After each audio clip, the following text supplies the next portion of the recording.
folks, welcome back to my channel, and today I just wanted to let all of you know that I haven't forgotten the people that like beef flavors.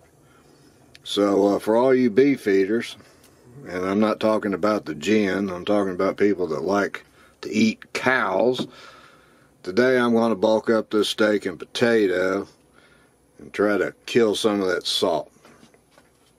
Now I have a pan here with about a tablespoon of oil in it. This is a little bit different today. I'm going to put what's less, a little bit less probably than a quarter cup of onion in there.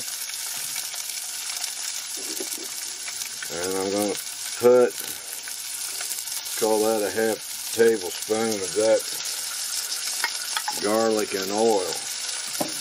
Now what I'm doing is I want to try to get that garlic and onion flavor out of there real good.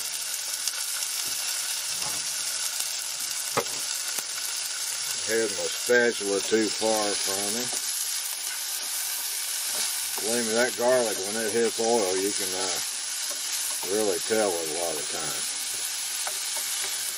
So I'm going to cook this down just a little bit until it's clarified. And then what I'm going to do is add some more vegetables to it. So let this clarify and I'll be right back. Okay, so now I'm going to add some of these frozen vegetables.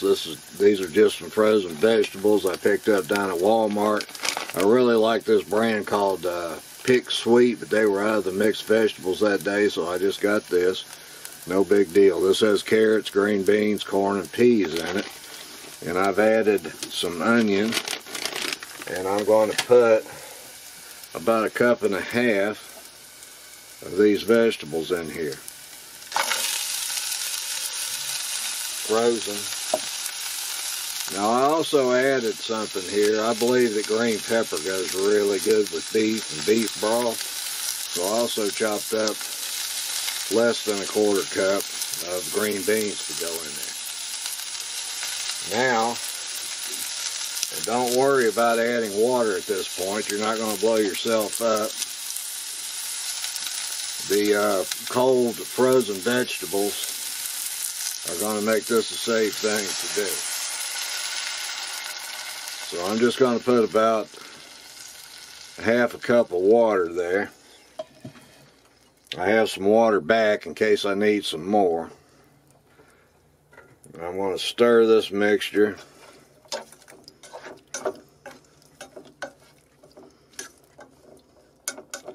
Get it sort of leveled out in that water. Now I'm going to put a lid on this and boil it like crazy. Whoops, almost forgot my other ingredient that I always put on here. Let's don't forget our pepper. Let's get this pepper grinder out. Give it a little bit of pepper and then a little bit more and a little bit more. There we go. So now we've added some pepper and we have some onion and some garlic and we have those mixed vegetables. And we're going to let this come to a real rapid boil and boil that down some. It takes a little bit longer to cook those green beans. So give that the time it takes to get to where it needs to be, where those green beans are softened up. Be back in a minute.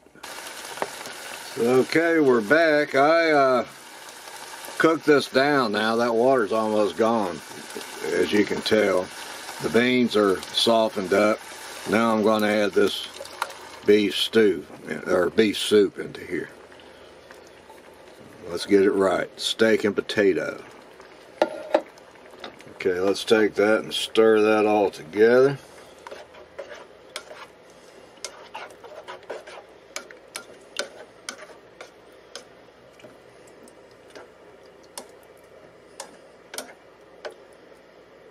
Okay, now I'm going to bring this up to a boil. Then I'm going to cut it down for a little while and just let it simmer all those flavors together. Be back with a presentation. Okay folks, so here we go. I'm done with this project and I'm about to do something here. I'm sure some people will be screaming all the way from Maine to California. But yes, I'm going to put this over some noodles. Now what is the screaming about maybe? Well, the potatoes and the noodles are both carbs, but I don't care. That's the way I like this, so it's the way that I'm going to eat it. Now you could eat this any way you want to. Well, let me put this pan somewhere out of the way.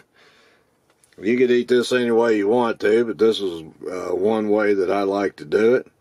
So anyway, I've accomplished my goal. I have made more portions out of this can of soup. In my opinion, I've added some good flavor. You know, we've bulked it up. And bulking it up, we lowered the salt. And in this case, I think we even lowered the fat. So this is really good. Give it a shot. And thanks for stopping by at my channel again today. So eat hearty, eat light. Thank you very much. Bye-bye.